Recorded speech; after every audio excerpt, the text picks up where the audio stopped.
She grabbed his collar with both hands and pulled him down behind the nurse's station, a man 3 times her size surrounded by gunmen, and she didn't even flinch.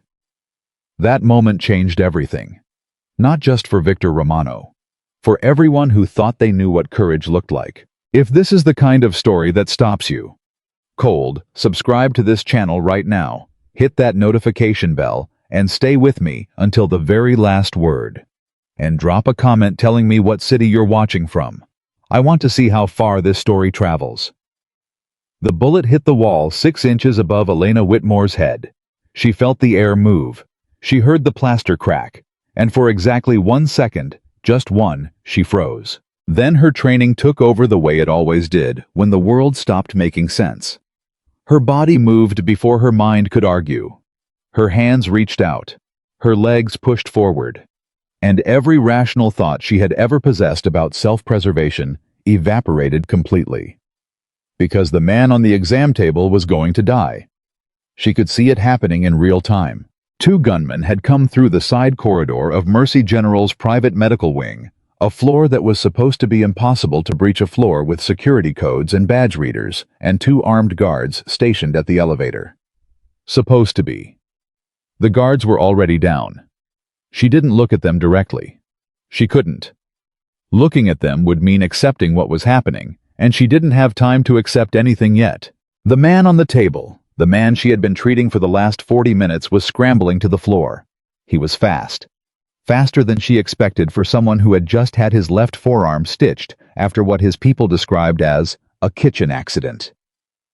15 years of emergency nursing had taught her that no one in a tailored suit at 11 o'clock at night suffered kitchen accidents.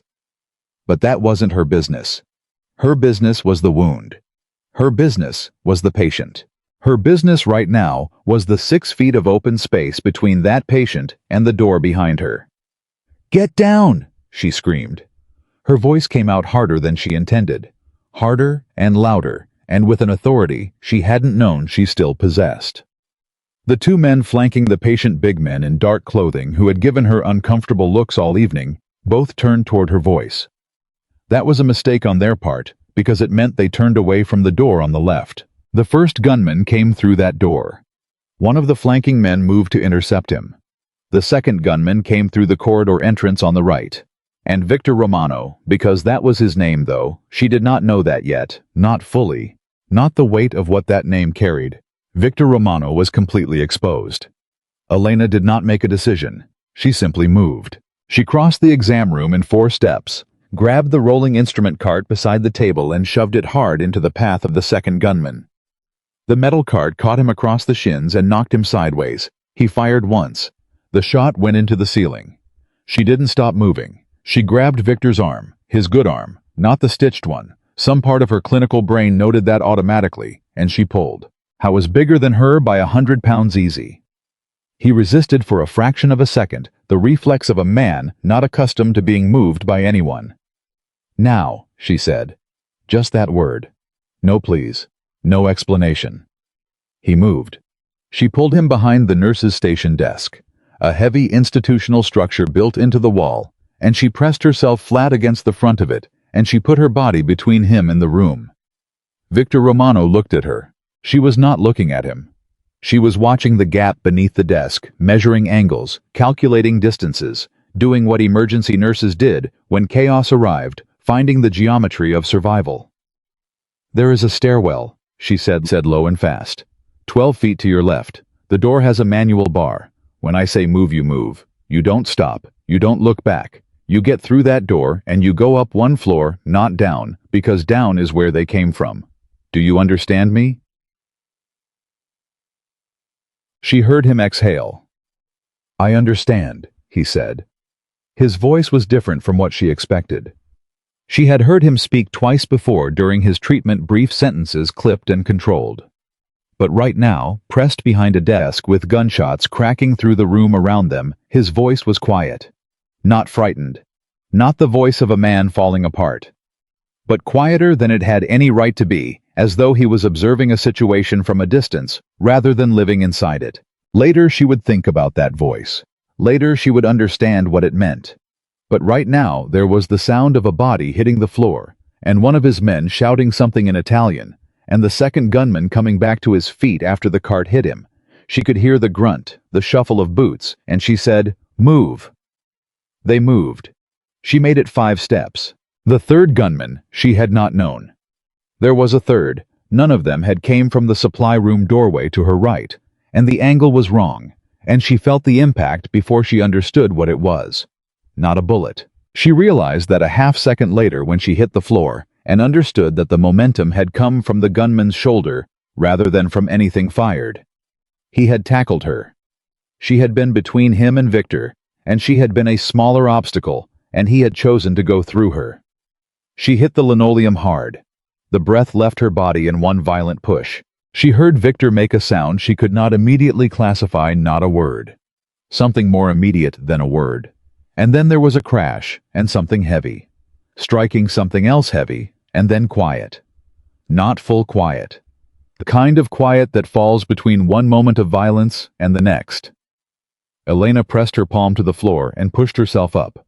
Her left shoulder screamed at her. She ignored it the way she had learned to ignore pain during 12-hour shifts, the way nurses learn to put their own bodies second, because someone else's body was always more urgent. Victor was standing. The third gunman was not. She looked at Victor's face.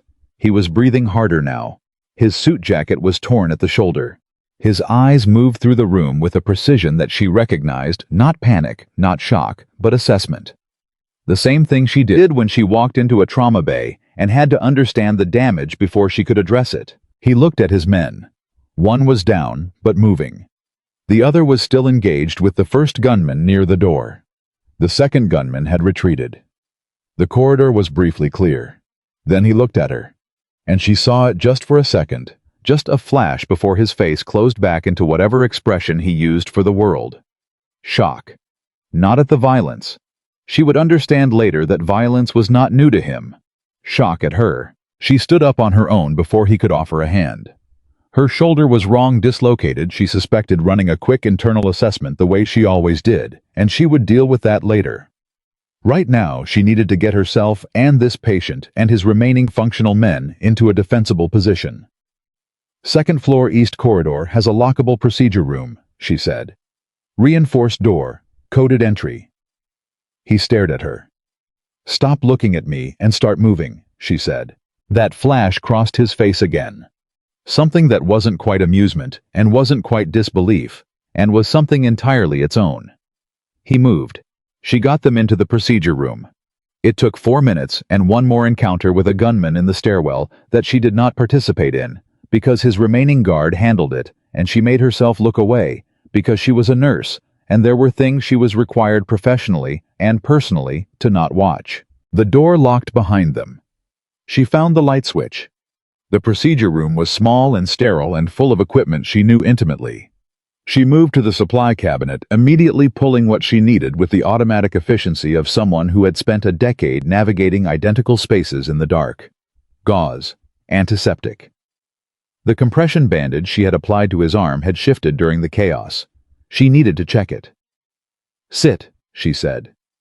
He sat. He sat on the procedure table, an enormous man in a destroyed suit, sitting on a paper-covered exam table, and he looked at her with an expression she had never seen on a patient before, like he was trying to figure out what she was. Your arm, she said. I need to check the bandage. My arm is fine. Your arm was stitched 40 minutes ago, and you have been fighting people, so your arm is not fine. Give me your arm. He extended it. She unwrapped the bandage with practiced hands, assessed the wound the stitches had held. Remarkable, she had done good work, and began rewrapping. You're hurt, he said. I'm functioning. Your shoulder. I am aware of my shoulder. I will address my shoulder when I have addressed your arm. A pause. You should be in shock, he said. Shock is a luxury. I'll have it later. She smoothed the bandage and pressed the tape flat. Does that feel secure? He flexed his fingers. Yes. Good. She stepped back and let herself take one breath. Just one. The kind of breath she used to reset between patients in a mass casualty situation. There should be police here within minutes. The hospital's emergency protocol triggers automatically when gunfire is detected. We stay in this room until we have confirmation from security or law enforcement that the floor is clear." He was quiet for a moment. One of his men, the one who had been down but moving, was sitting against the wall now with his hand pressed to his side. She looked at him and made a rapid calculation and moved to help him because the wound at his side was more urgent than any other problem in the room. "What is your name?" Victor Romano asked. She didn't look up from the man she was treating. "Elena Whitmore, I'm your nurse." "Elena." He said it like he was testing the weight of it. "Why did you do that?" She found what she needed in the cabinet. She worked with efficient hands, applying pressure, assessing depth, reaching for supplies. "Do what?" she said. "You knew who was shooting. You knew you were not the target." A pause. "You put yourself between me and the gun." She kept her eyes on her patient, his injured guard, and she thought about how to answer that. She thought about the version of herself that existed before tonight, the quieter version, the version that had learned to keep her head down and do her work, and not expect the world to make sense. Then she answered honestly. "You were the one in danger," she said. "That's what I do. That's the job." Silence. "That's the job," he repeated. He said it softly, like it meant something he couldn't quite name yet. The police arrived at 11:43. Elena gave her statement to a detective who looked tired and skeptical and kept glancing between her and the enormous man in the ruined suit with an expression she recognized as professional discomfort. She answered every question accurately. She did not elaborate. She was a nurse, not a detective. Her job was to report what happened to her patients, not to interpret it. She did not mention what she suspected: the tailored suit, the guards, the private wing, the way the attack had been coordinated, the way Victor Romano's men had moved with the kind of practiced precision that did not come from civilian security training. She did not mention any of it because she was not asked about any of it. She was asked if she was injured. She said yes. The dislocated shoulder was confirmed by the ER physician. On call, a colleague, a man who had worked alongside her for 6 years, who looked at her with a complicated expression and reduced the joint with practiced hands and told her she should not be driving. "I took the bus here," she said. "I'll take the bus back." "Elena." He lowered his voice. "The man you were treating, do you know who that is?" She turned to look across the emergency bay, where Victor Romano was surrounded by men who had materialized from somewhere. Clean suits, phones. The particular stillness of people who move through dangerous situations professionally. "He was my patient," she said. He was my patient," she said again. Her colleague stopped talking. Later, much later, after the statements and the treatment and the bus ride home, in the February cold, Elena Whitmore sat in her apartment and held a cup of tea that had gone cold while she wasn't paying attention. She did not feel like a hero. She never did after hard nights. Heroism was something that happened in movies. What happened in real emergency rooms was messier and louder, and involved a lot more paperwork and the specific exhaustion of having made 1,000 small decisions in rapid succession and not knowing for certain which ones had been right. She thought about the moment she had grabbed his arm. She thought about the second. Just that 1 second, when she had felt the gunman's shoulder hit her, the ground coming up fast, the breath leaving her body like something being erased. She thought about his voice, the quietness of it. "You were the one in danger, that's what I do." She had meant it. She always meant it. That was the thing about her job, you had to mean it every time, or you couldn't do it at all. You had to believe in the equality of pain. That the man in the expensive suit hurt the same way as the woman brought in from the street. That the person no one had visited in 3 days deserved the same careful hands as the one surrounded by family. She had believed that since she was 22 years old and terrified in her first trauma bay. She still believed it. What she had not expected was the way he looked at her when she said it. Like no one had ever offered him that equation before. Like being treated as simply human was a thing so rare to him that he did not have a proper response to it. She set down the cold tea. She thought about that look for a long time. 3 days later, something arrived at the nurse's station on the 4th floor. Not flowers. She had assumed flowers patients sent flowers. It was a reflex, a gesture. She had received dozens of flower arrangements over the years and donated all of them to the waiting room because her apartment was too small and too quiet for flowers. What arrived was a note. No signature. The handwriting was precise. Not ornate. Precise. The kind of handwriting that belonged to someone who had learned to be exact about things. It said, "You told me not to be afraid. In 39 years, no one has said that to me and meant it. I owe you something I do not know how to name." She read it twice. She folded it carefully. She put it in the pocket of her scrubs against her chest, the way she used to carry notes. Her grandmother had written her when she was small, and the world was still mostly manageable. And she went back to work. Because there were patients waiting. Because there were always patients waiting. Because that was what she did. Victor Romano did not disappear from Mercy General. She had expected him to vanish. Wealthy patients with complicated circumstances usually did, pulled away by lawyers and private physicians, and the need to keep their recoveries out of institutional records.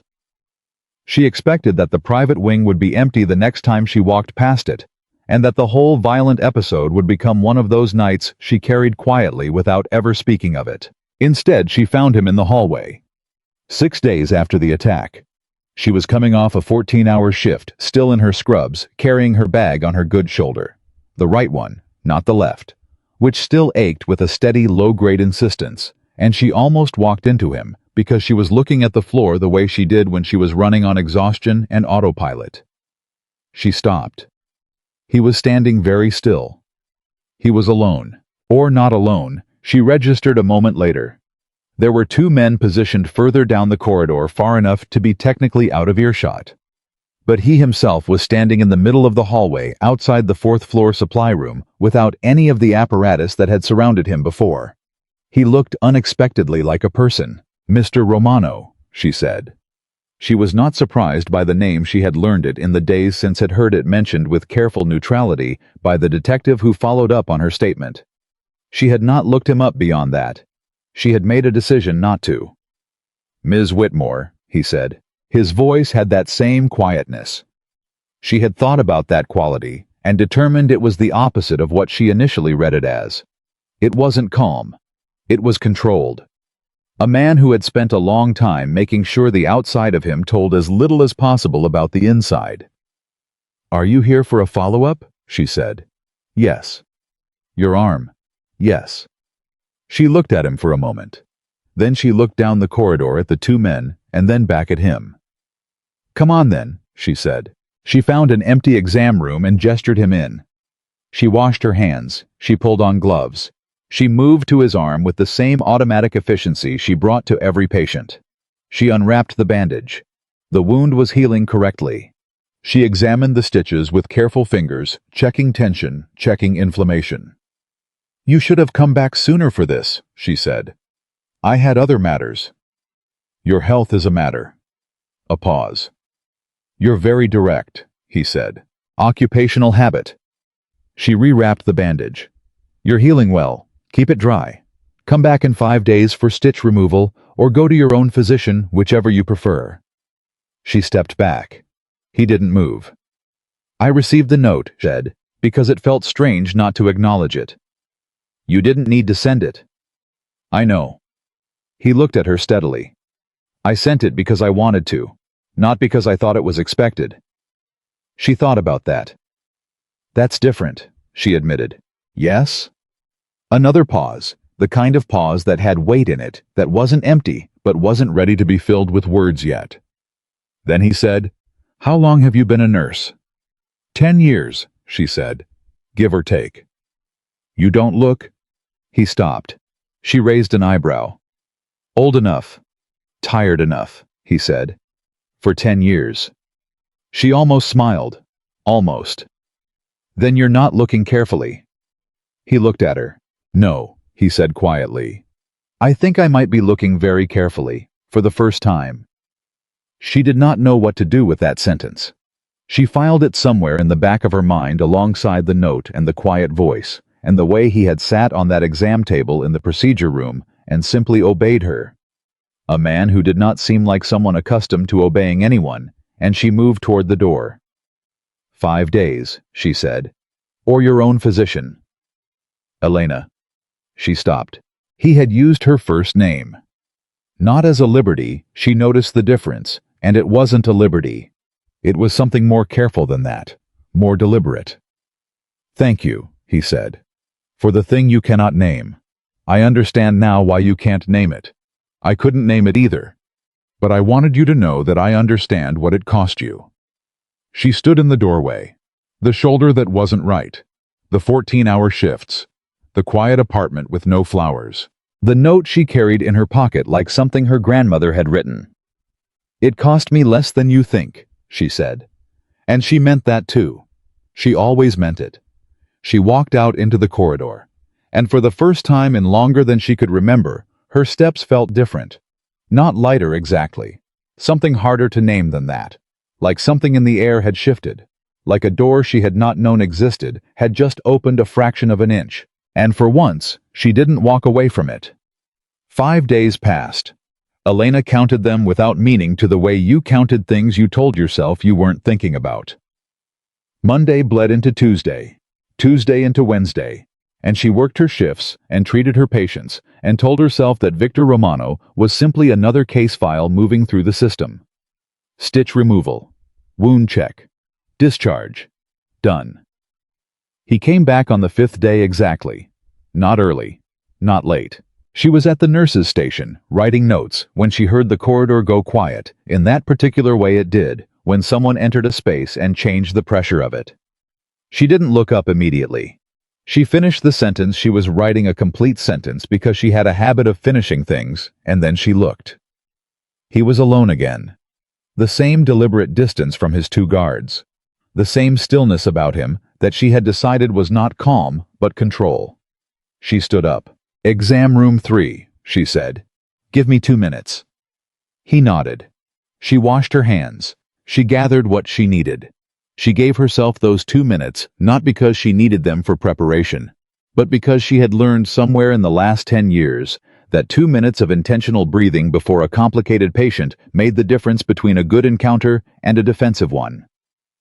Victor Romano was a complicated patient. She had acknowledged that much to herself. She removed the stitches with the careful efficiency she applied to everything. He sat very still, which she appreciated. Some patients talked through procedures to manage their anxiety. Some looked away. Victor Romano watched her hands work with an attention that she might have found unnerving from anyone else, but from him read differently. Like precision, recognizing precision, like a person who valued competent work, watching it happen. Clean, she said, examining the healed line. No infection. You kept it dry.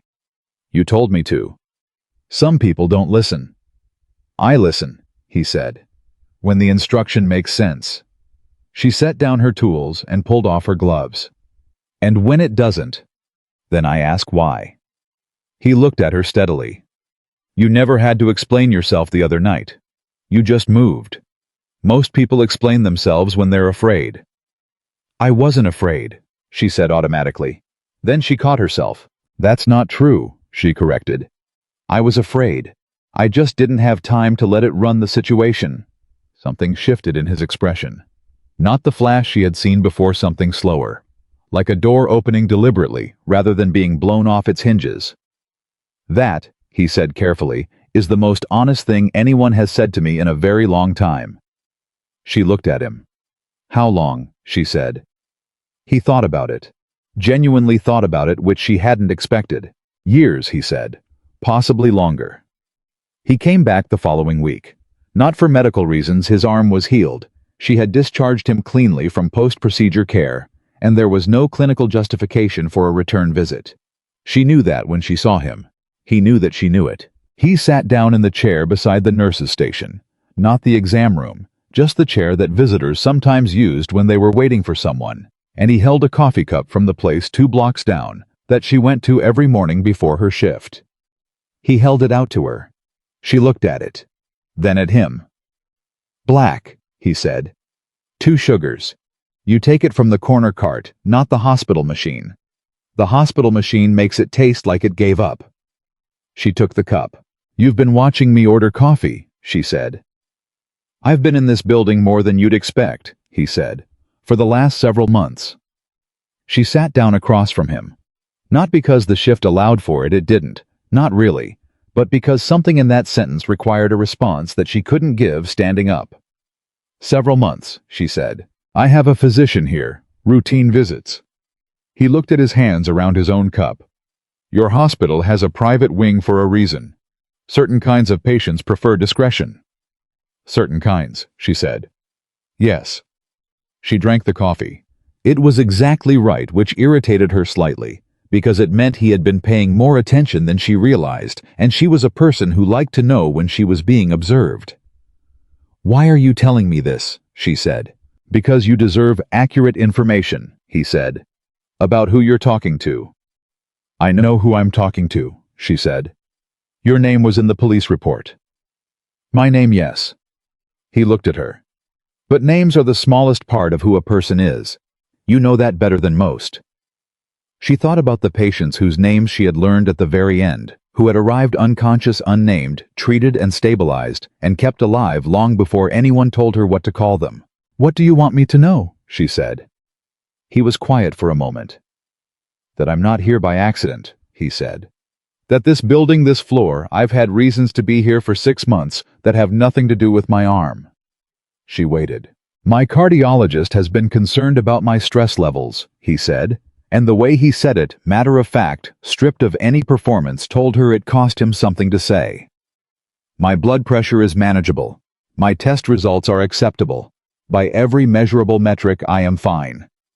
But, she said, but he keeps asking me questions I don't know how to answer, he said. About sleep, about anxiety, about whether I eat regular meals and whether I have people around me I trust, and whether I feel... He stopped. He uses the word connected. He asks if I feel connected to my life. Elena set down her coffee cup. What do you tell him? She said. I tell him that I run a successful organization and employ hundreds of people and have more resources than most people will see in 3 lifetimes. He said it without pride. He said it the way you'd recite a list of facts that belong to someone else. He writes it down, and then he looks at me the way my doctors always look at me, and he says that wasn't what he asked. Silence. Is it? She said quietly. What he asked.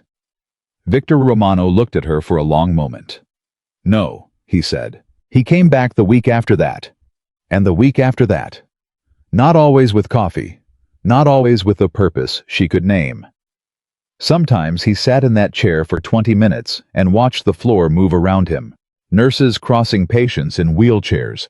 The ordinary machinery of a place that existed entirely to put damaged things back together, and he didn't say much. But sometimes he said things. Did you always want to be a nurse? He asked one afternoon. She was charting. She didn't stop charting. I always wanted to help people, and eventually someone told me that was a career. Simple as that. Nothing about it is simple, she said. I just knew what I wanted early. Some people take longer. A pause. Some people never figure it out at all, he said. She looked up from her chart.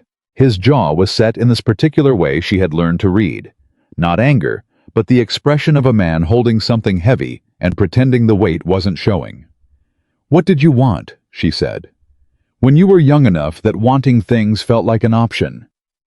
He was quiet for so long, she thought he wouldn't answer. To not be afraid, he said finally. She set her pen down. And did that work? She said. Making everyone else afraid instead. The question landed between them like something she hadn't meant to throw that hard. He didn't flinch. For a while, he said. It worked for a while. She started noticing things. The way the staff responded to his presence, not with fear, because they didn't know who he was. Not most of them. Not really. They responded to him the way they responded to any large, quiet, expensive man who sat in the waiting area and didn't cause trouble. With the particular indifference of people doing difficult work in under-resourced spaces. He noticed that indifference too. One afternoon she came off a call, a bad one, pediatric, the kind she had learned to breathe through without letting it break her open, and she sat down hard in the chair at the station and pressed the heels of her hands against her eyes. She heard the chair across from her shift. She didn't look up. "What happened?" he said. "Patient," she said. "I don't discuss patients." "I didn't ask about the patient." She lowered her hands. "I'm fine," she said. "You told me that was a thing people said when they weren't," he said. She stared at him. "I said that," she said. "3 weeks ago. You said the word fine was what patients said when they didn't trust you enough to tell the truth yet." He looked at her evenly. I remembered it. Elena Whitmore, who had spent 10 years being the person in the room who held everyone else together, felt something loosen unexpectedly in her chest. Not break, not collapse, just loosen. The way a knot does when you stop pulling against it. "It was a child," she said. He didn't say anything. "The outcome was good," she said. "Technically, by the numbers, he's going to be okay." "But," he said. She looked at her hands on the desk. "But I keep thinking about how frightened he was. Before he understood that he was going to be okay. I was so frightened, and there was nothing I could do about the frightened part. I could only fix the part I could fix." The corridor hummed around them. Somewhere down the hall, a monitor beeped its steady mechanical reassurance. Sometimes, Victor Romano said, the frightened part is the part that matters most. She looked at him. "Yes," she said. "That's exactly it." She did not look him up for 6 weeks. She had made that decision deliberately, and she held to it the way she held to most of her deliberate decisions, stubbornly, and with the full understanding that stubbornness was both her most reliable quality and her most inconvenient one. On the 43rd day, she looked him up. She sat at her kitchen table at 11:30 at night with her laptop open and a cup of tea. She was actually drinking this time, and she typed his name into a search engine. She told herself she was doing it for safety reasons. She told herself it was due diligence, a reasonable thing, a thing anyone would do. She had a man visiting her floor regularly who had been attacked by gunmen in this very hospital, and she had never once asked the most fundamental question. The search results loaded. She read for 2 hours. Victor Romano, 43 years old. She had thought 39. He looked younger than he was, in a way that had nothing to do with appearance, and everything to do with how he held himself. Victor Romano, head of the Romano organization, which the articles described in careful legalistic language as a holding company with diverse business interests, and which the court documents she found in a deeper search described with considerably less caution. Illegal gambling operations. Suspected money laundering. 3 investigations in 11 years, no convictions. Associates convicted of varying serious crimes. An organization that had existed for 2 generations before Victor took control at 23, after the death of his father. Under circumstances, the police report described as unclear, and which a longer investigative piece from 7 years ago described as the most obvious unsolved murder in Midwest organized crime history. 23 years old. He had been 23. She thought about what she had been at 23. Barely through her first year of nursing, terrified of making mistakes, calling her mother after difficult shifts, crying in bathroom stalls, and then going back out because the patients couldn't wait for her to finish being human. He had been 23, and he had inherited a criminal empire and a dead father, and a world where the only currency that mattered was fear. She closed the laptop. She sat in her kitchen for a long time. She thought about the things he had said, running them back through what she now knew, checking them the way she checked diagnostic information against new test results. Looking for the thing that didn't fit. She found almost nothing that didn't fit. That was what kept her awake. Not the things that confirmed the worst of who he was. The things that confirmed something else. She was 3 minutes into a conversation with him the following Tuesday, when the doors at the end of the corridor opened, and 2 men walked through that she had never seen before. She knew the men Victor came with had learned their faces over the weeks, the quiet professionals who maintained their distance and their silence. These 2 were different. Younger.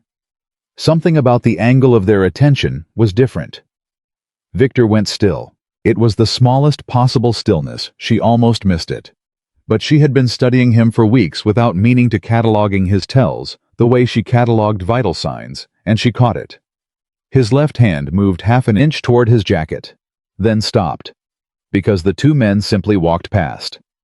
She waited until they were gone, and then she said without looking away from her charting, "You were worried." "A momentary concern," he said. It passed. Because they walked past. "Yes." She looked up. "Are you safe in this building?" He looked at her steadily. "I was not 6 weeks ago. I have taken steps since then." "What kind of steps?" "The kind that make the building safer," he said. "Not just for me." She registered that. "You added security to the hospital." "I made a donation to the hospital's security infrastructure," he said. "Anonymously. The administration was pleased.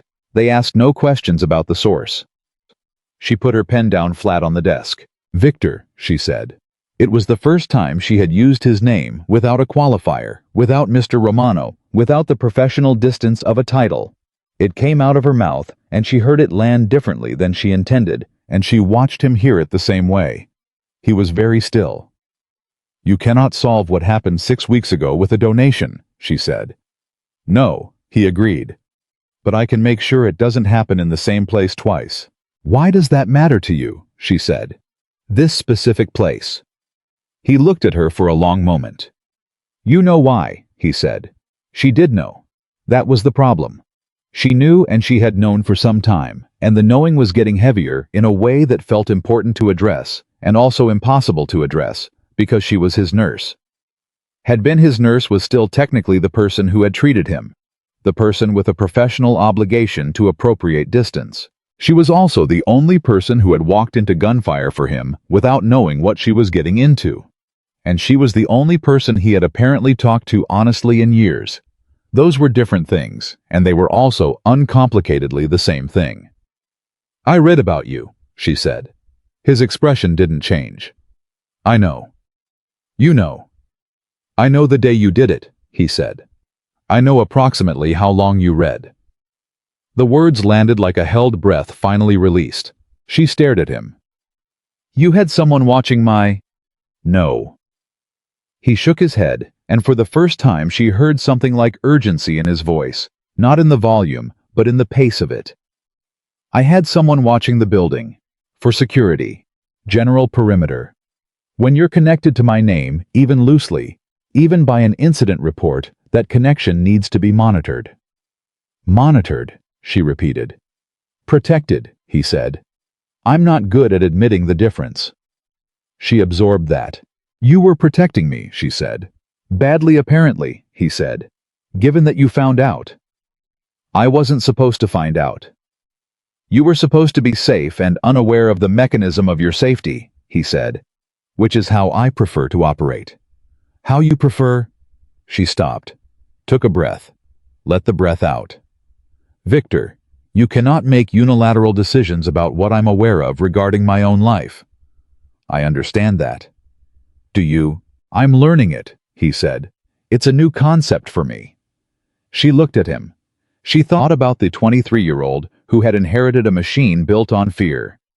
She thought about the 43-year-old sitting across from her who had apparently been coming to this hospital for 6 months and watching a nurse ask routine questions, and slowly, with all the stunned confusion of someone encountering an unfamiliar language, beginning to understand what it meant to be treated like a person. "Ask me," she said. He frowned slightly. Whatever it is you actually came to say today," she said. "Not the coffee, not the sitting, the thing underneath.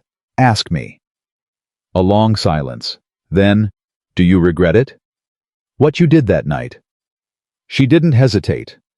"No," she said. "Even knowing now," he said. "Everything you read, everything you know I am." She thought about that for exactly as long as it deserved. "You were a person in danger," she said. "That part hasn't changed. What you've done with your life, that's a separate conversation. But that night in that room, you were a human being who was going to get hurt. That's what I responded to." She paused. "Do you regret it?" "What?" "Letting me," she said. "Letting someone help you." His jaw tightened. "I'm still deciding," he said. She nodded. "Fair enough," she said, and she picked up her pen and went back to her charting, and he sat in his chair, and neither of them filled the silence, and the silence was not empty at all. It was full of everything that hadn't been said yet. everything that was waiting. Everything that was inevitable and complicated, and the opposite of simple. And neither of them looked away. The silence between them had been building for 3 weeks. Not an uncomfortable silence.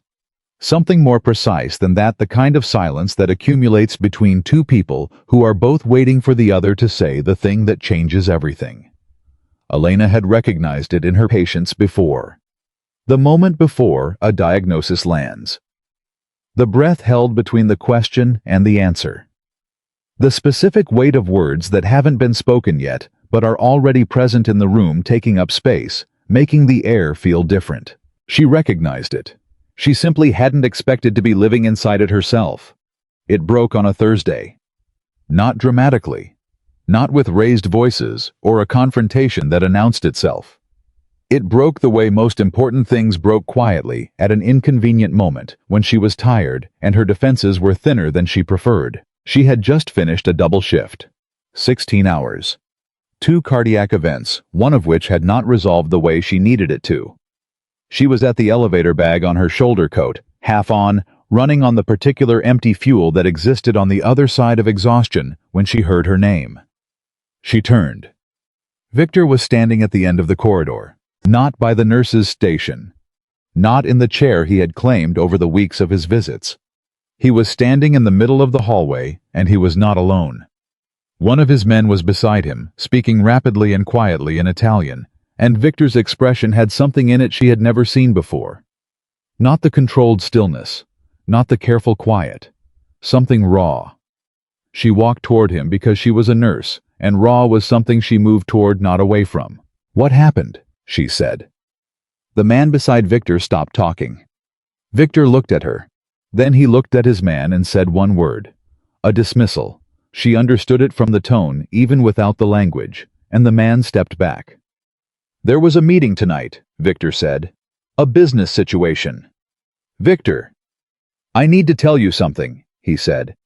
"And I need you to let me finish before you respond. Because if I stop before I finish, I won't be able to start again."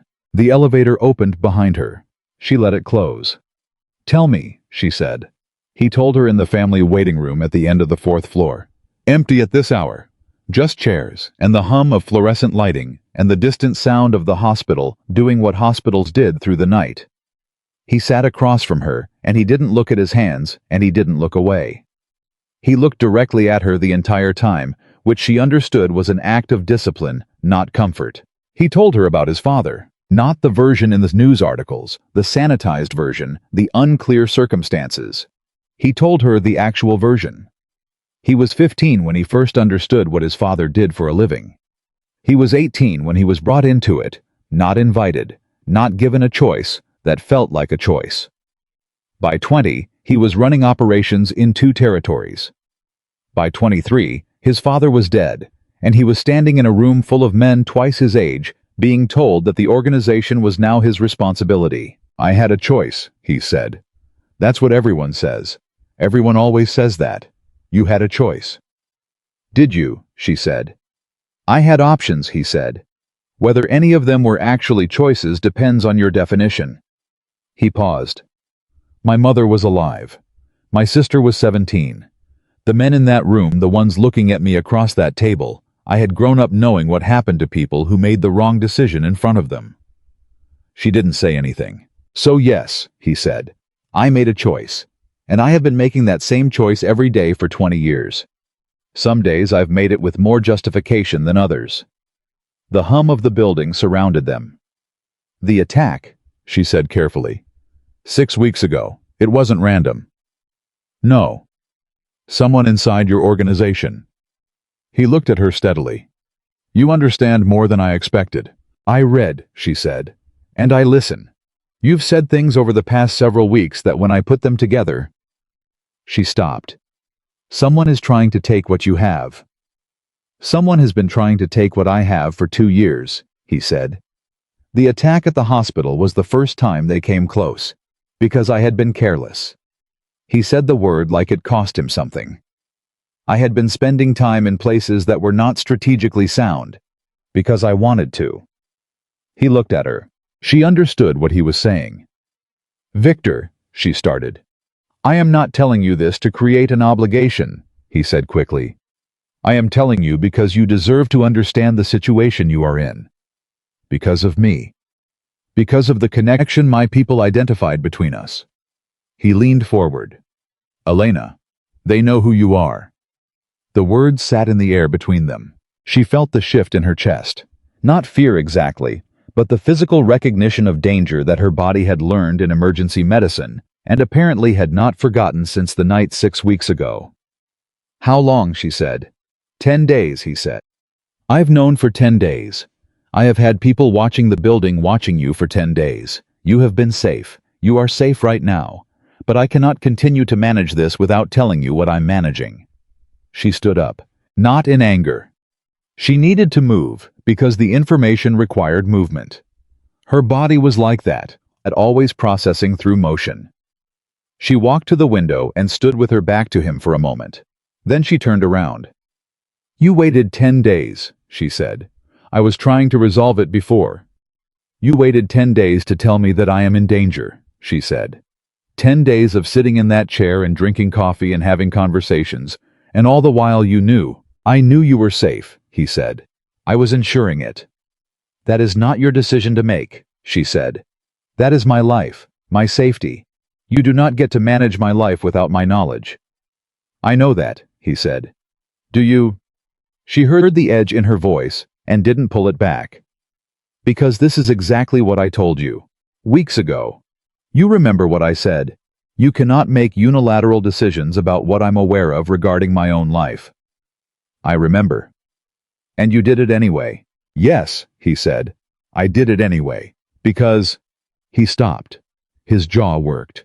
Because I didn't know how to tell you.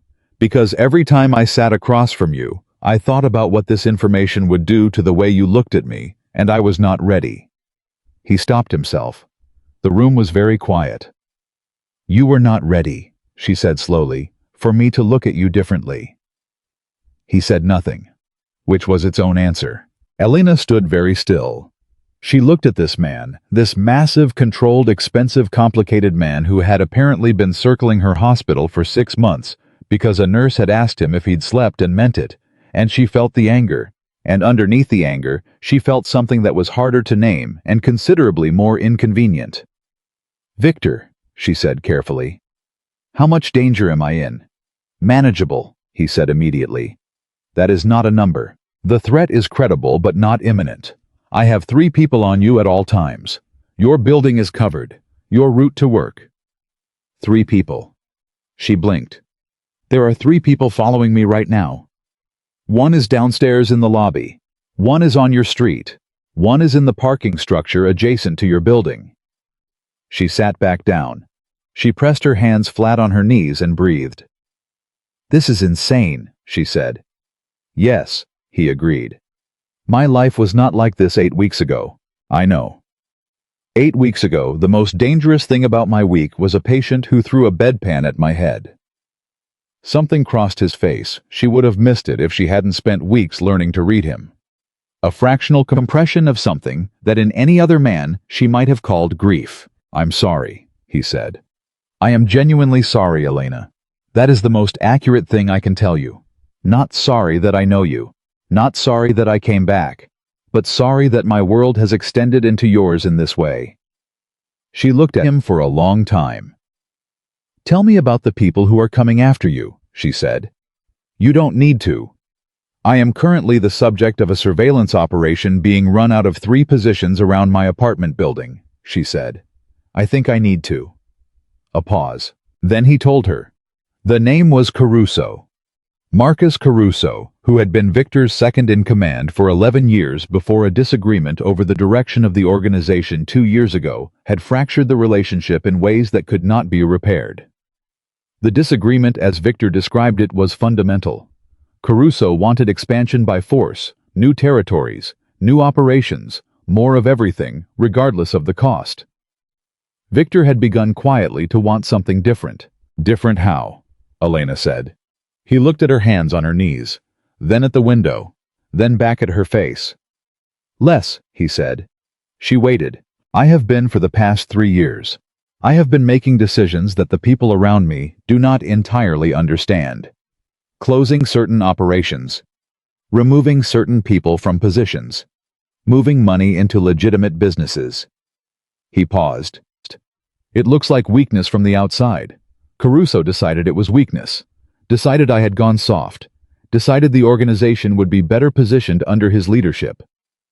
And the attack at the hospital was his first move, she said.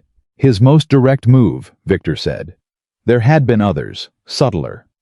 And he knows about me because I have not been subtle about where I spend my time, Victor said.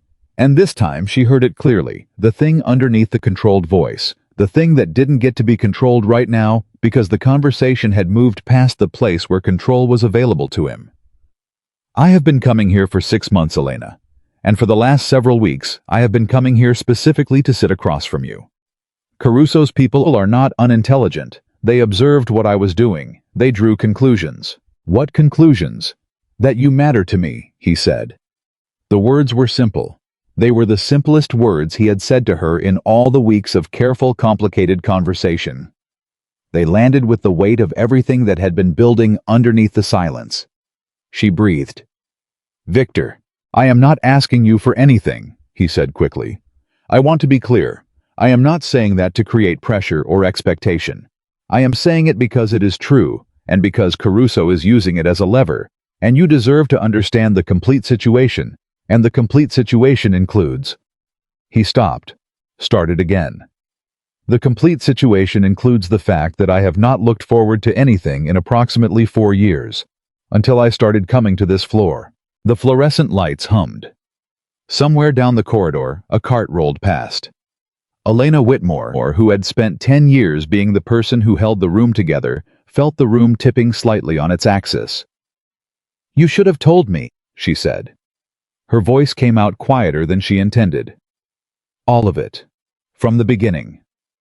I know. You don't get to protect people from information about their own lives, she said. That's not protection. That's control. He flinched. It was small. She nearly missed it.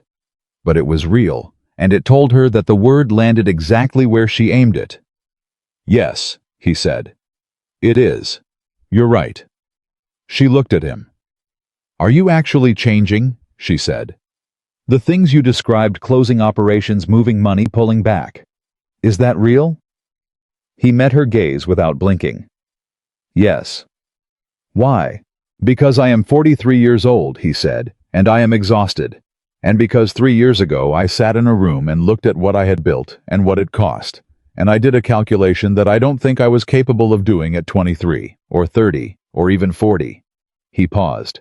The math stopped working. The math, she said. The return on what I was spending, he said. What it required of me to maintain what I had. I looked at that equation, and it didn't balance anymore. It hadn't balanced in years. I had simply been too invested in the structure to admit it. She thought about that. And Caruso, she said. He sees that change as weakness. He sees it as an opportunity, Victor said. Which from his perspective it is. So what happens now, she said. I handle Caruso, Victor said, and his voice shifted back into the register she recognized from the very first night. The quiet that was not calm, but control the voice of a man who had been making hard decisions since he was barely an adult.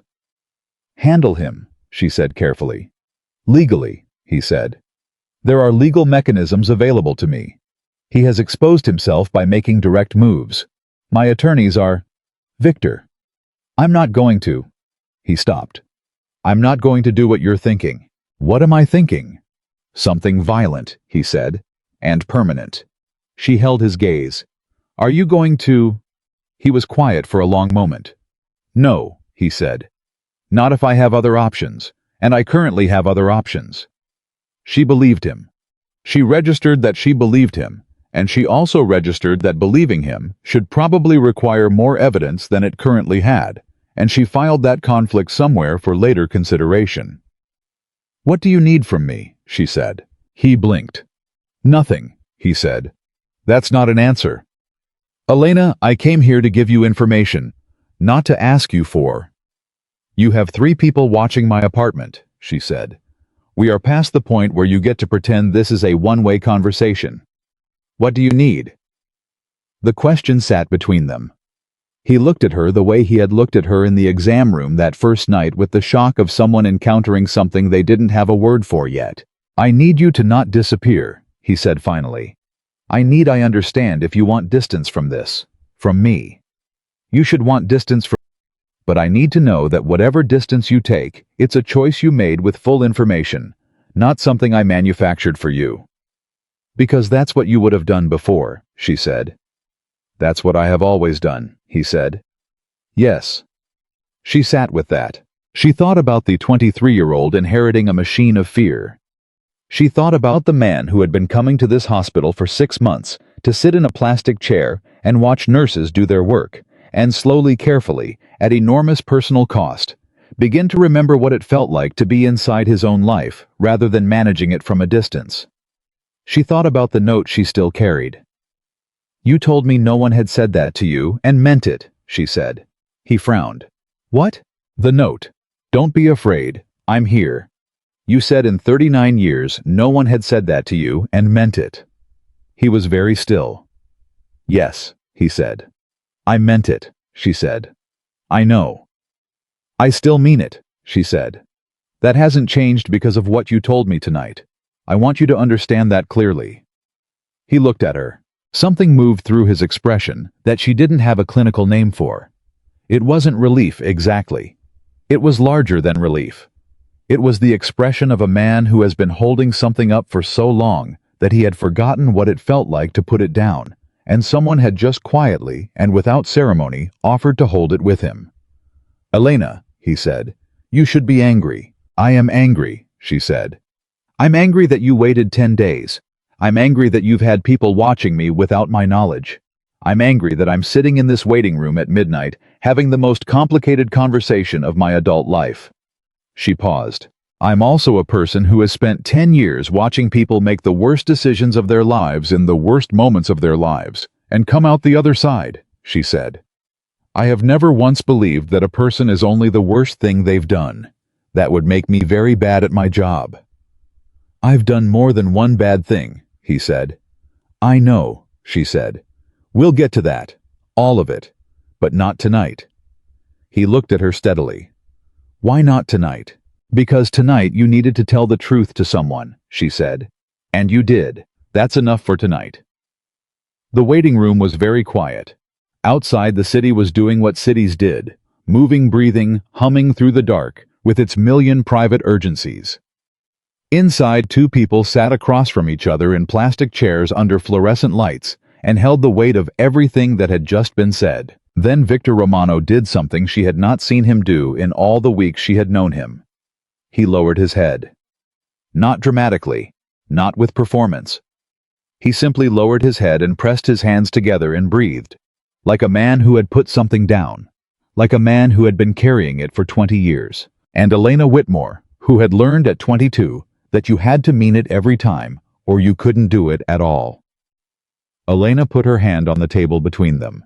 Not on his hands, not reaching for him. Just present. Just there. Just the way she had always been. Because that was what she did. And because this time, finally, it was for someone who needed it. Not in their body, but in the place underneath the place that didn't show on any chart, didn't register on any monitor, didn't have a medical name. The place that had been hurting the longest. And the most.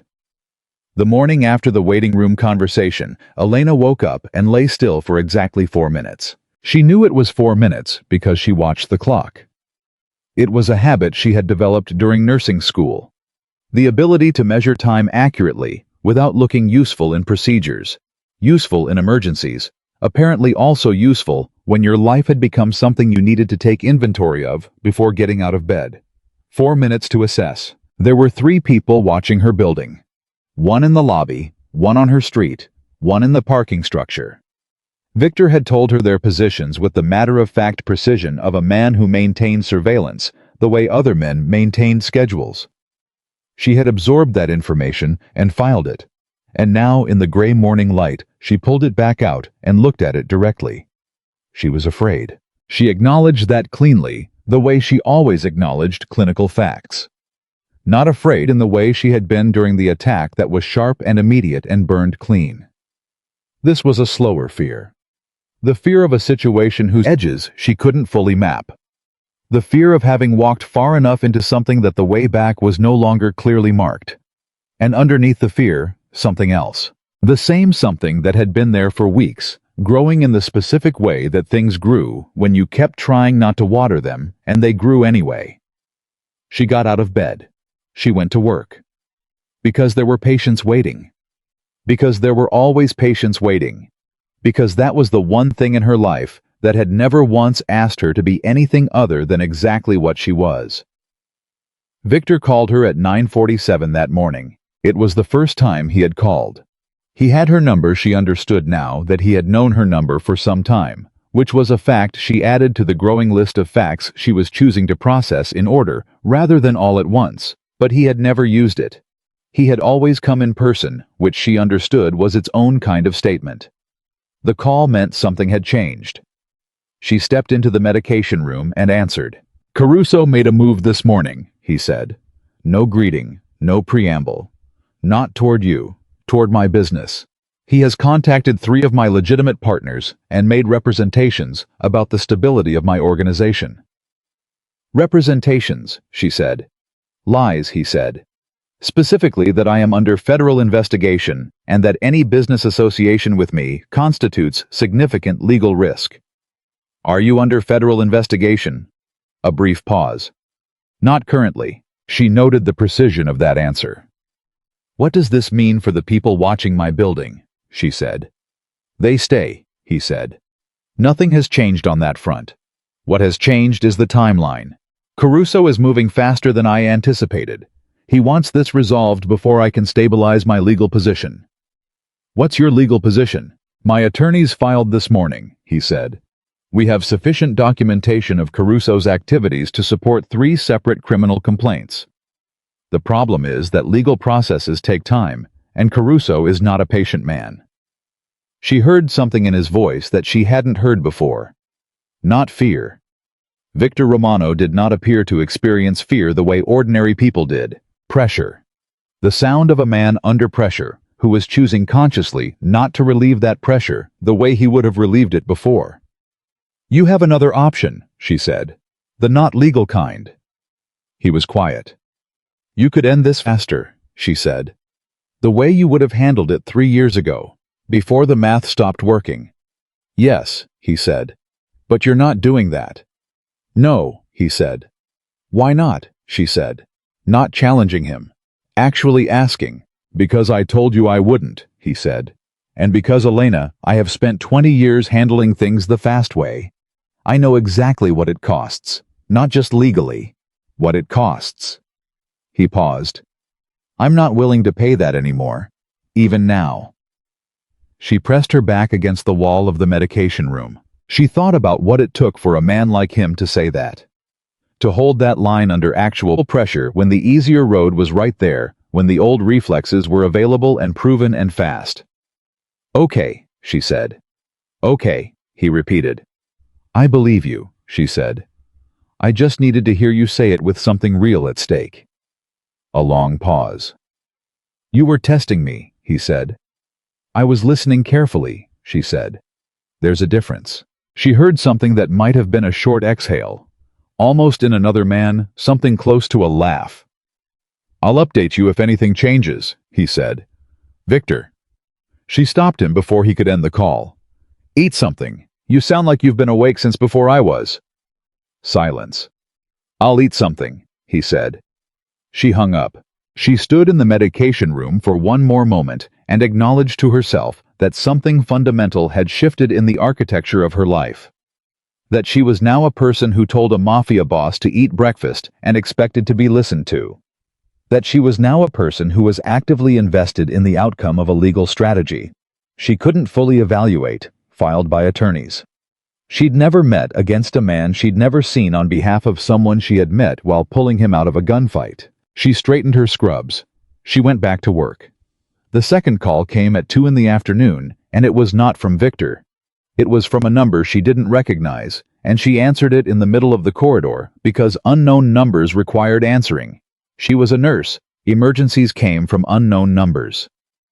The voice on the other end was male, unhurried, with the particular smoothness of someone who had rehearsed what he was going to say and wanted her to know he had.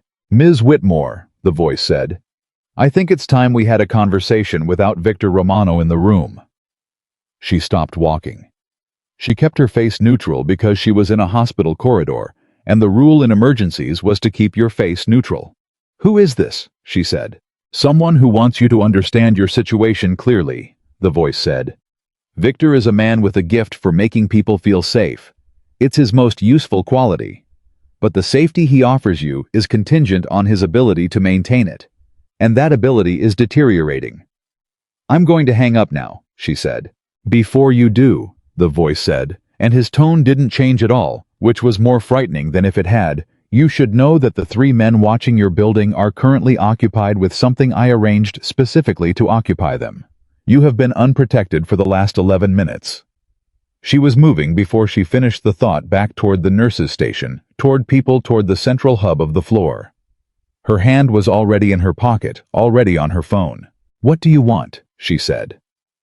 "For you to carry a message," the voice said. "Tell Victor Romano that Marcus Caruso is willing to discuss a clean settlement. No legal proceedings.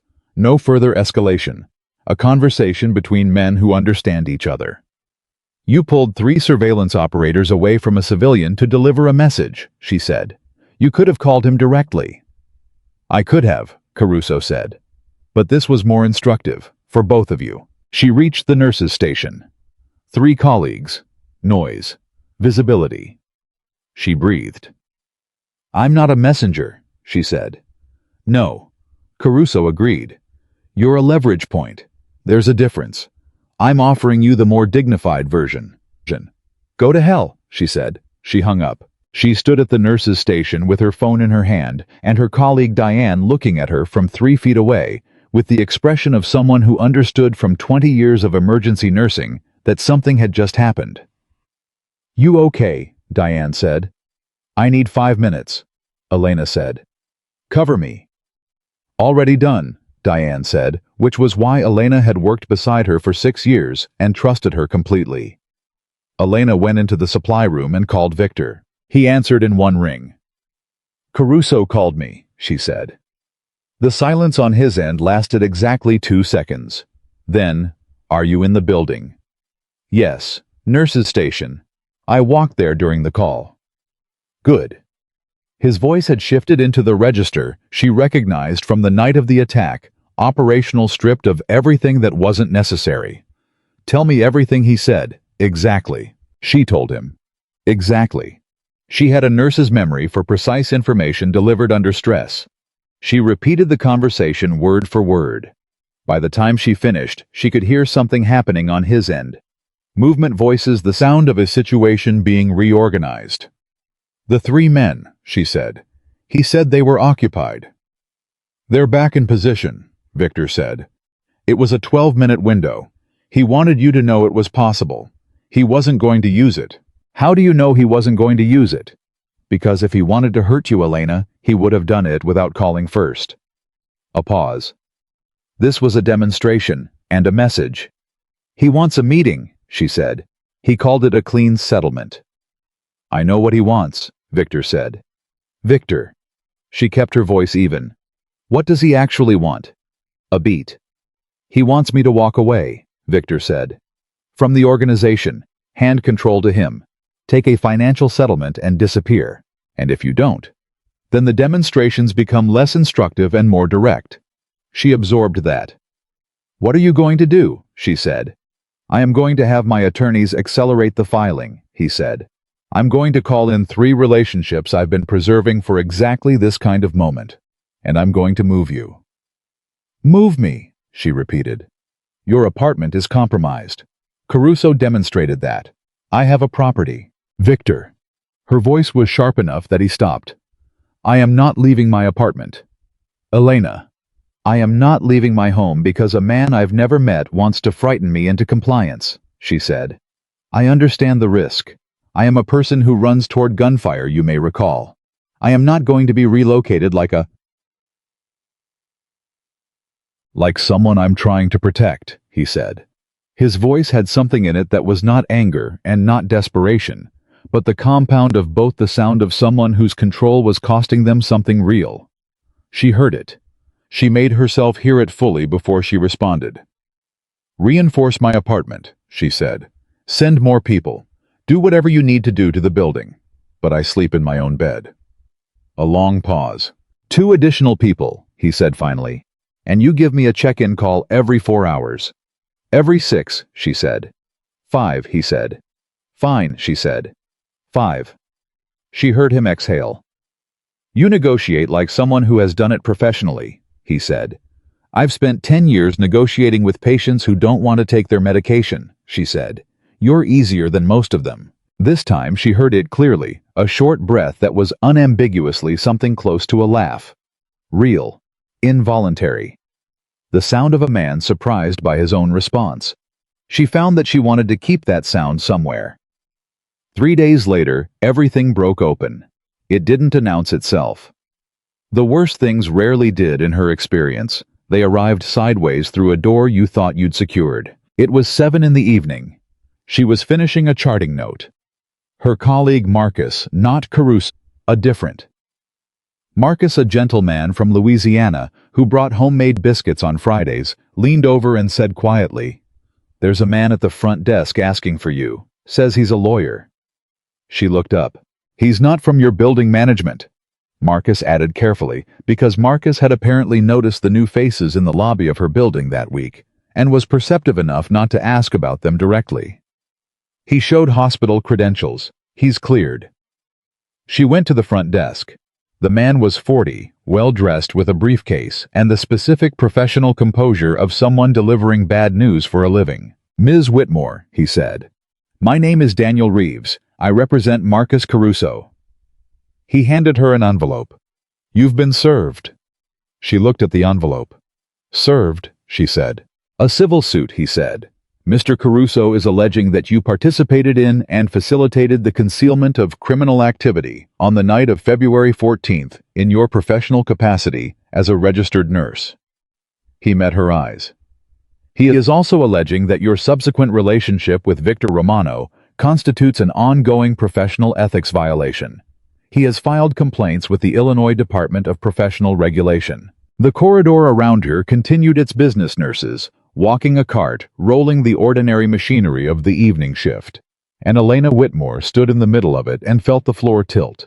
Not in fear, in fury. Clean, clear, white-hot fury of the kind she had not felt since the night 5 years ago, when a hospital administrator had told her that a documentation error, his documentation error, his deliberate mismanagement of a crisis would be attributed to her if she didn't agree to step back from her advancement path. She had stepped back. She had been quiet. She had let it happen because fighting it would have cost her the ability to do her actual job, and her actual job mattered more than her title. She had been quiet ever since. She looked at Daniel Reeves.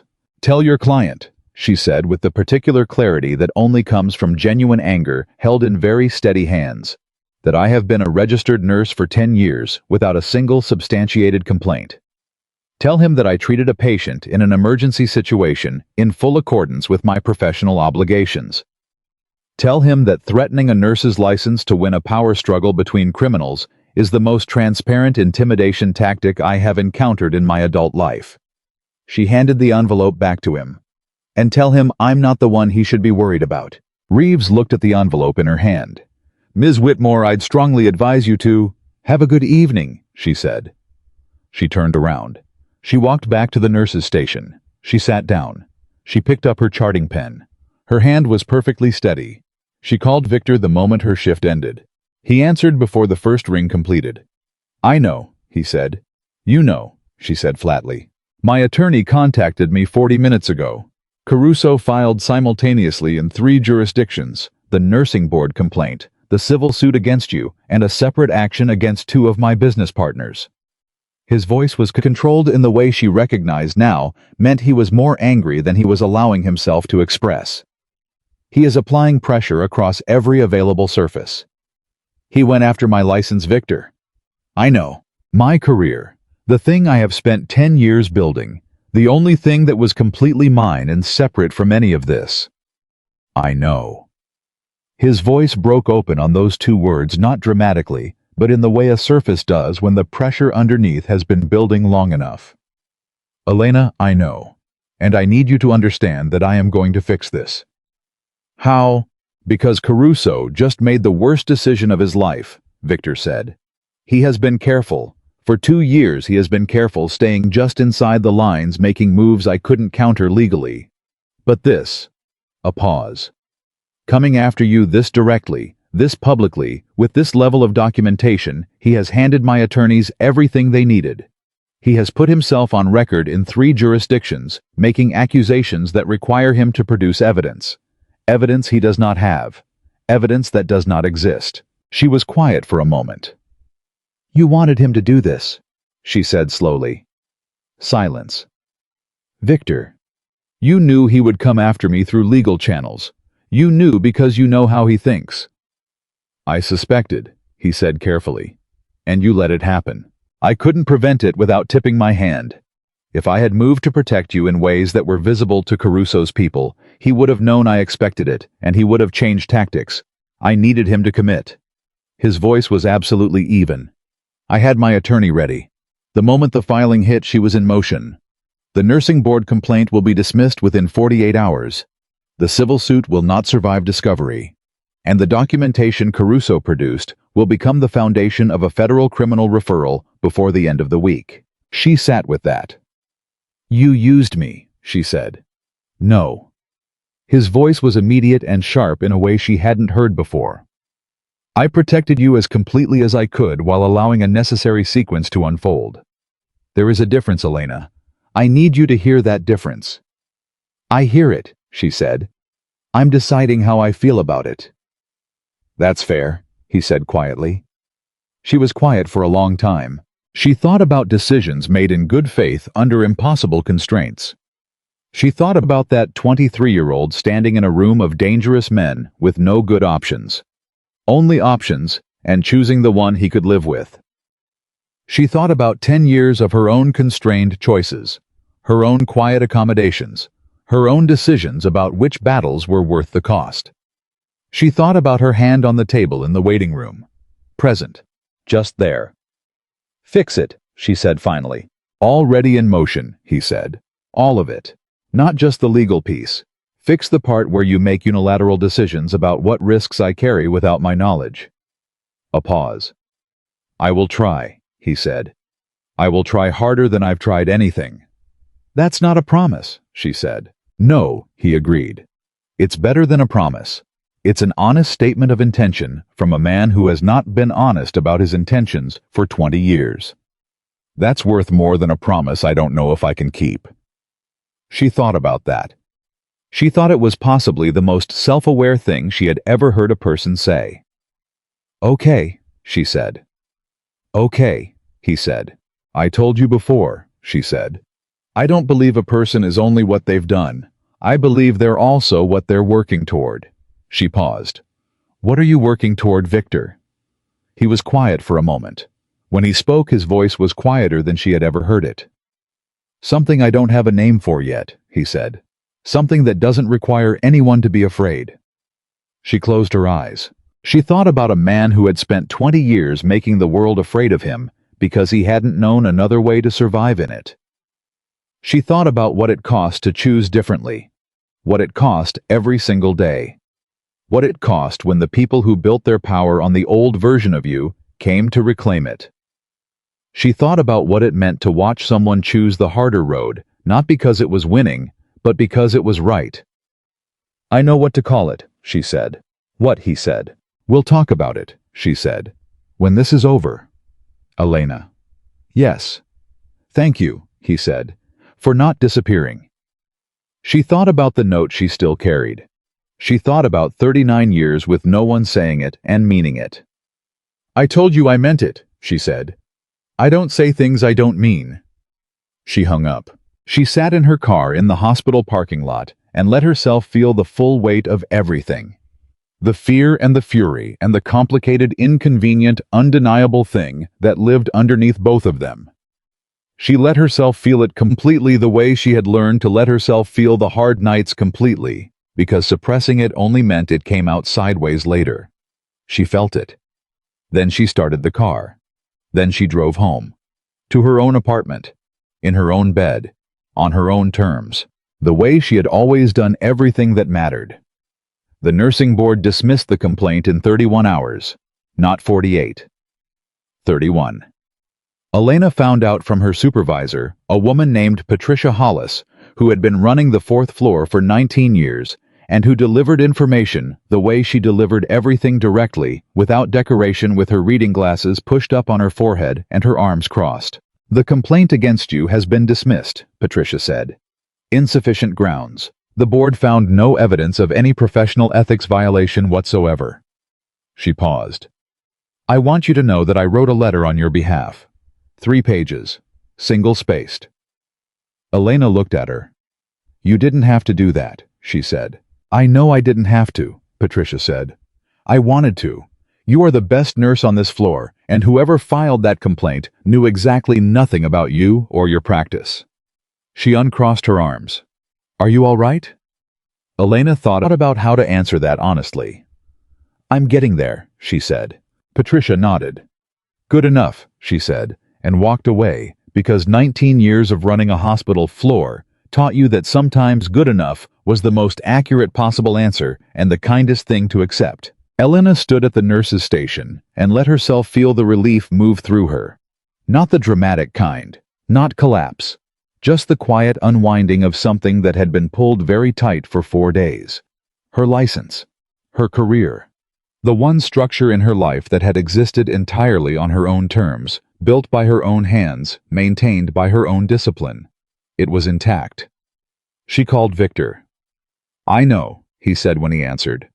"My attorney confirmed 20 minutes ago." 31 hours, she said. "You said 48. "My attorney is very good at her job," he said.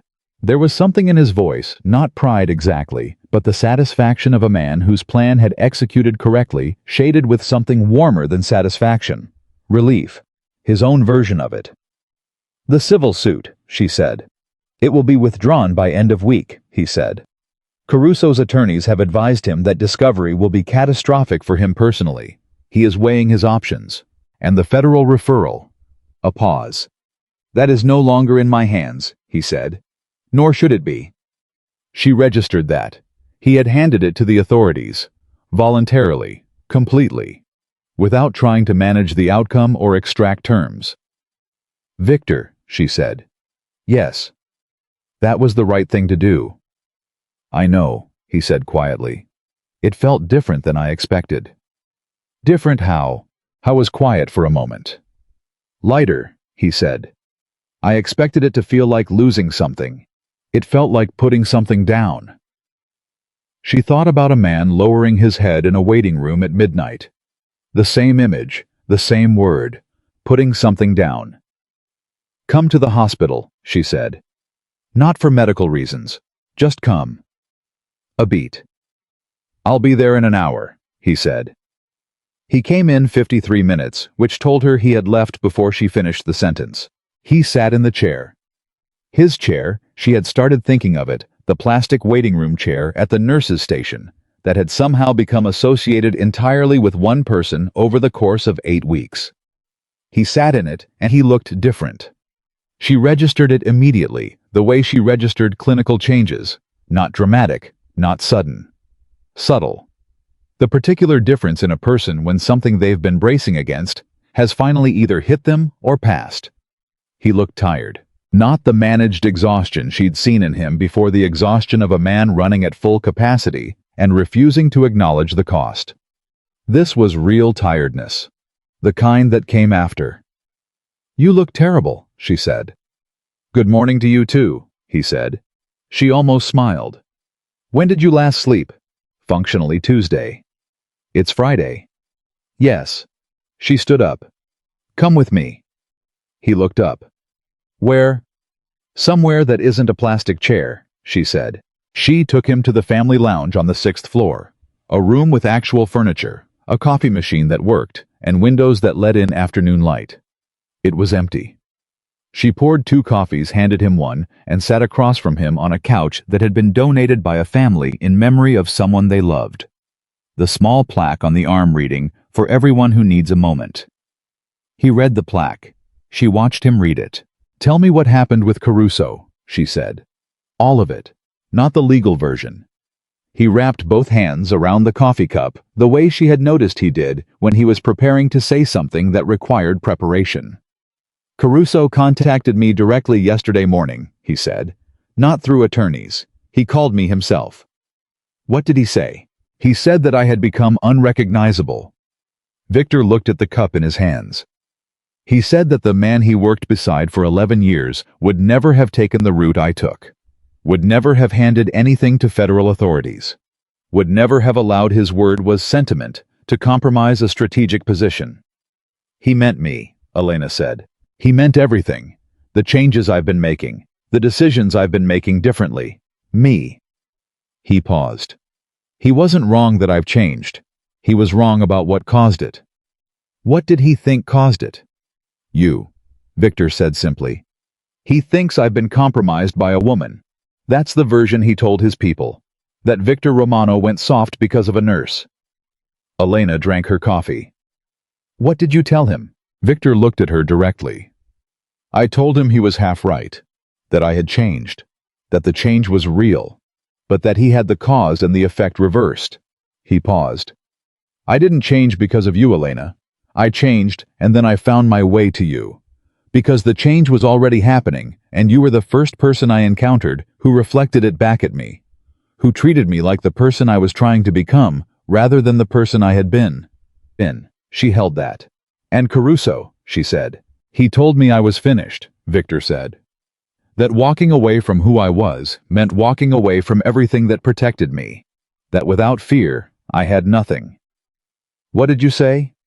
He was quiet for a moment. "I told him he'd had it backward the whole time," Victor said. "That fear was never what protected me. Fear was what imprisoned me. And that I'd spent 20 years confusing the two." He set down the coffee cup. "Then I ended the call and had my attorney make the federal referral." Elena looked at him. She thought about the 23-year-old in a room full of dangerous men. She thought about 43 years of building walls so high that nothing could get in. Not threat, not trust, not the ordinary human, hunger for connection that didn't come with conditions attached. She thought about a man who had been running the most sophisticated kind of lonely that existed, surrounded by people, obeyed by people, feared by people, and completely structurally alone. "How do you feel?" she said. He looked at her steadily. "Honestly?" "Always," she said. "Terrified," he said. "And more awake than I have been in 20 years. The federal case moved fast. Within 2 weeks, Marcus Caruso was indicted on charges that had been building apparently long before Victor's referral. The referral had simply provided the organizing document that connected existing investigations across 3 field offices. Elena learned this from a news alert on her phone while she was eating lunch, and she sat with her sandwich and read the article twice and felt something she couldn't immediately name. Not satisfaction exactly. Not justice exactly. Something more complicated. The recognition that the world had corrected a small part of itself through legitimate means, and that this correction had cost someone she cared about something real. Not Caruso's indictment, but everything that led to it. The 20 years. The choices. The price of the machine and the price of dismantling it. She called Victor. "I saw," he said. "How are you?" "My attorneys are handling the organizational implications," he said. "Several of Caruso's allies have moved to distance themselves from him, which simplifies certain things. Others have chosen to..." He paused. "Others have chosen to test whether the change in my organization is real." "And is it?" she said. "Real enough to hold..."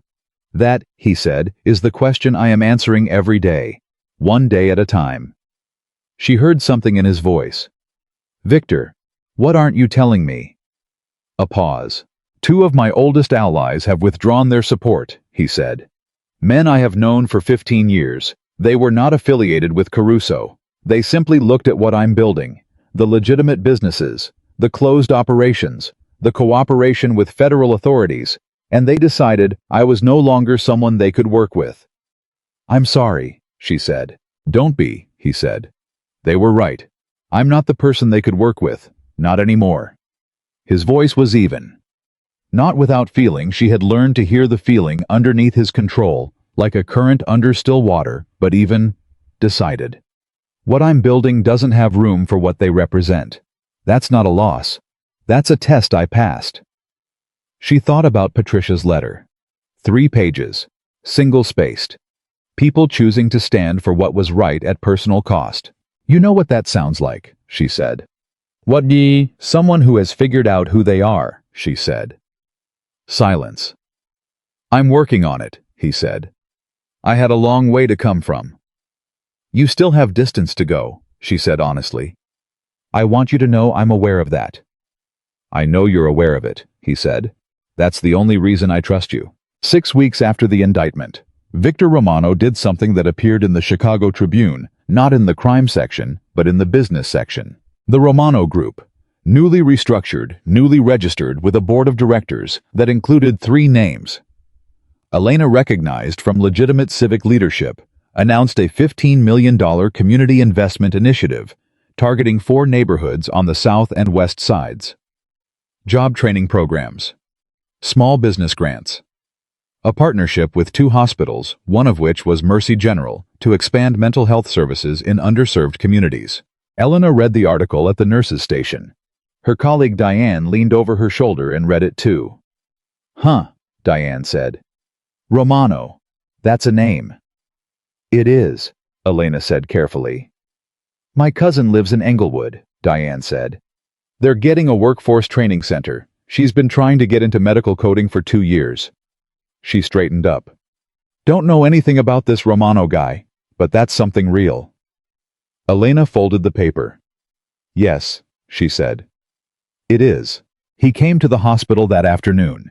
Not to her floor.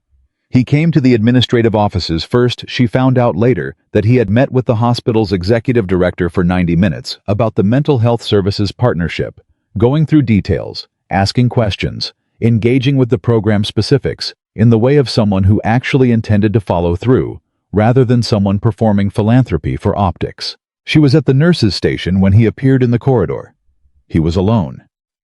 Not she looked, he was genuinely alone. No men at a distance, no perimeter. He was standing in a hospital corridor in a coat that was good but not expensive in the way his clothes used to be expensive, and he looked like a person who had made an appointment and kept it.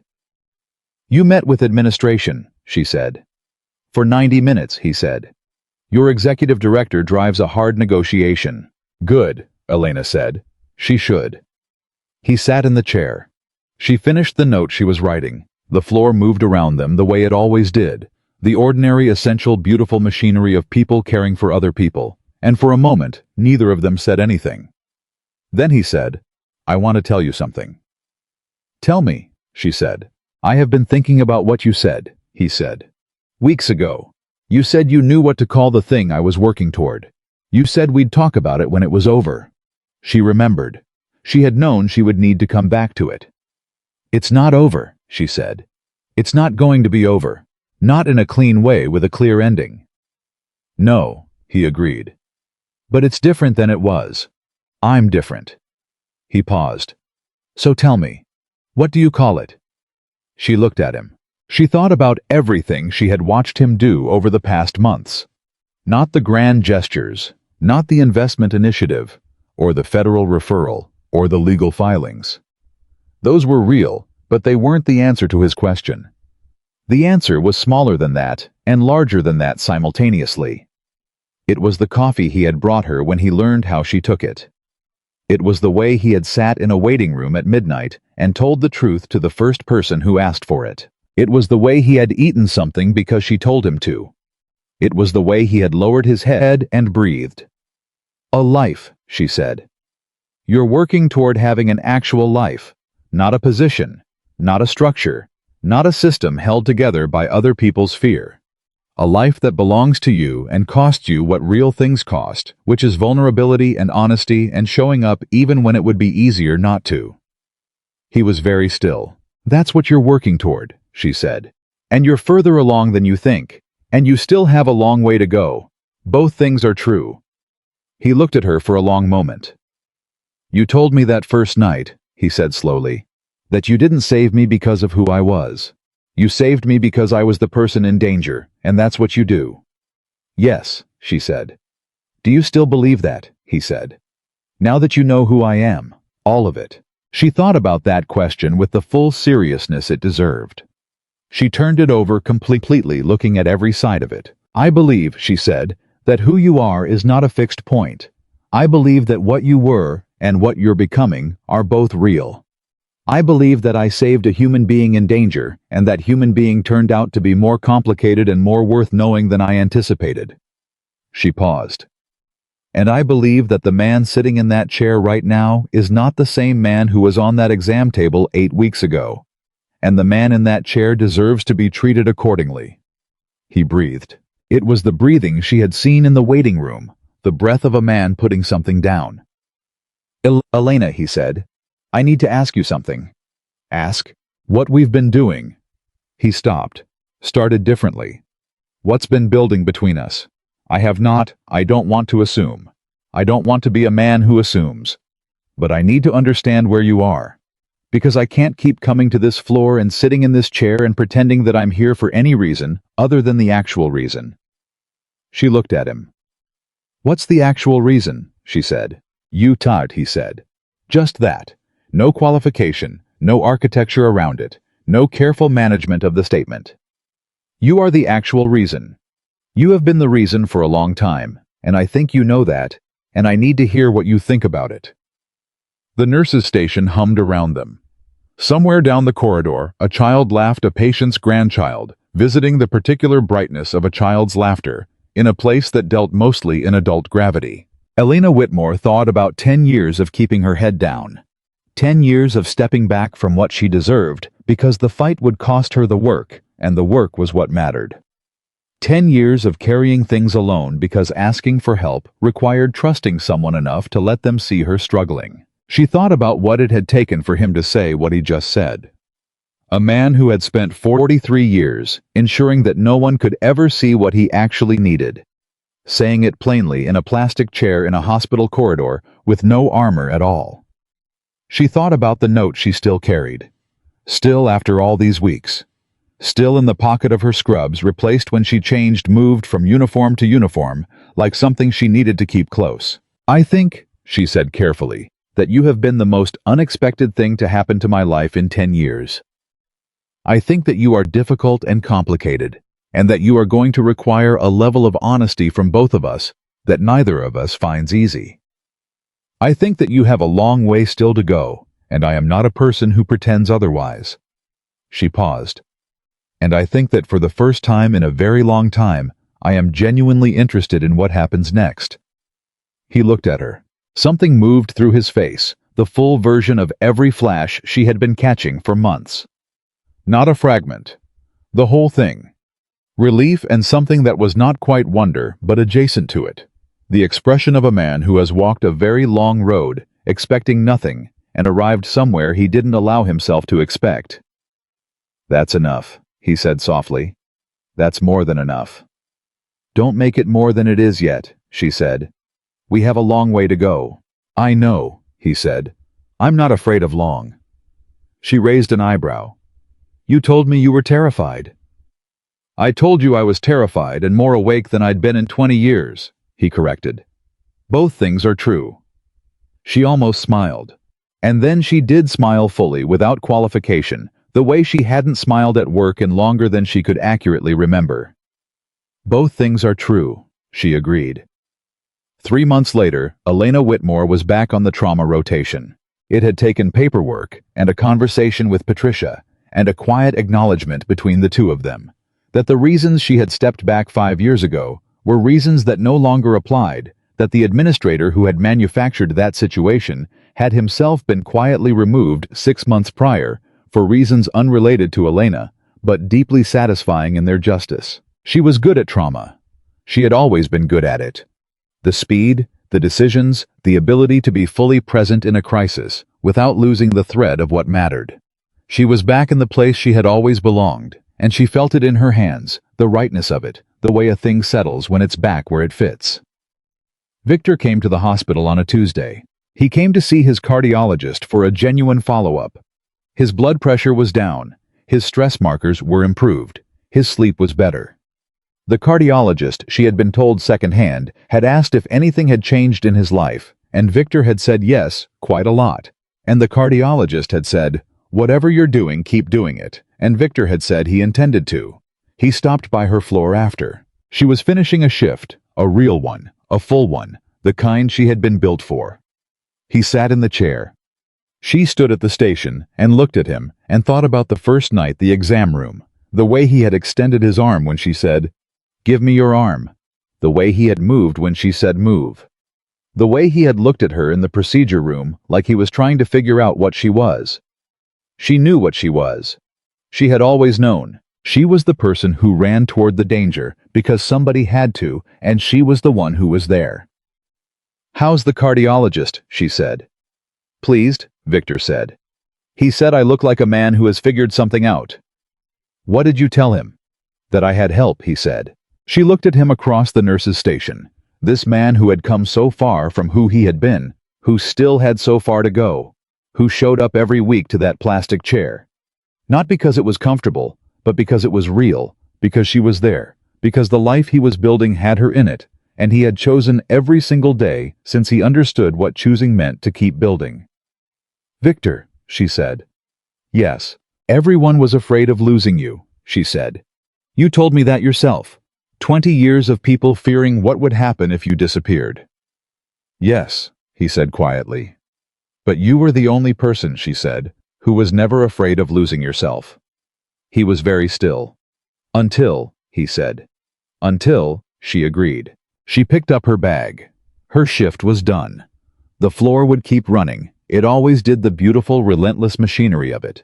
And she would come back tomorrow, and the day after, and the day after that, because this was what she was built for, and she had stopped apologizing for the size of her own vocation. She came around the nurse's station, and she stopped beside his chair, and she looked down at him, this enormous, complicated, still becoming man, and she said what she had said the first night.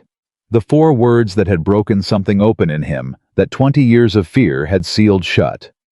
Not dramatically, not with ceremony, just the way she said everything that mattered, quietly, directly, because she meant it. "Don't be afraid," she said. "I'm here." Victor Romano looked up at her, and for the first time in 43 years, he believed it completely. Not because someone had said it, but because she had proven it again and again in every possible way a person could be proven, and because he had finally become someone capable of receiving it. He stood up. He was a full head taller than her, and she had never once been impressed by that, and he had always loved that about her. "I know," he said. They walked out of the hospital together, not into some perfect ending, not into a world without complication or cost, or the ongoing daily work of becoming better than you were, but into the ordinary afternoon, the real one, the one that asked nothing more dramatic than presence and honesty and the willingness to keep going. That was enough. That had always been enough. And that was exactly what they both finally knew how to give.